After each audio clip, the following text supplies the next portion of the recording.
स्थिति देख लेते हैं अवतल दर्पण के सामने।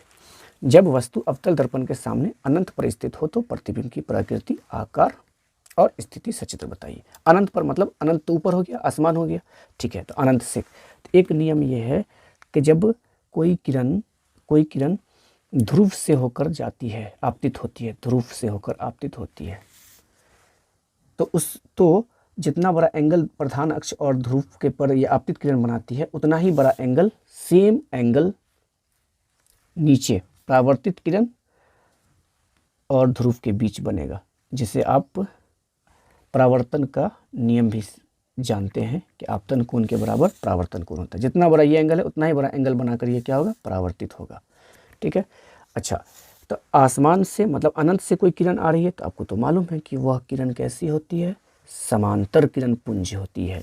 अनंत से आती हुई किरण क्या होती है, समांतर। तो ठीक है, इसके समांतर एक और किरण ले लेते हैं तो ये हो जाएगा समांतर किरण पुंज, मतलब अनंत से आती हुई किरण, ठीक।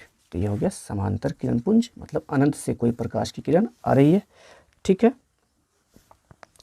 और ये परावर्तन के नियम से उतना ही बड़ा एंगल बनाकर परावर्तित भी हो जाएगी। तो अब ये दोनों किरण जहाँ पे कट रहा है, वहीं पर आपका क्या बनेगा, प्रतिबिंब बनेगा, वहीं पर प्रतिबिंब बनेगा यहाँ। तो ये प्रतिबिंब जो बना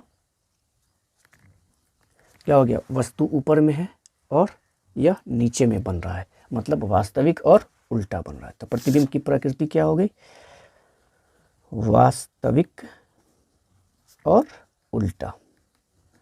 और प्रतिबिंब का आकार तो अनंत पर की वस्तु आपको इतनी बड़ी दिख रही है, मात्र इतनी बड़ी दिख रही है, इसका मतलब वस्तु ऊपर में बहुत बड़ा रहा होगा और प्रतिबिंब इतना छोटा दिख रहा है। तो हम ये कह सकते हैं कि प्रतिबिंब वस्तु से बहुत छोटा दिख रहा है, ठीक है। तो प्रतिबिंब का आकार क्या है, वस्तु से छोटा नहीं बल्कि वस्तु से बहुत छोटा, ठीक है।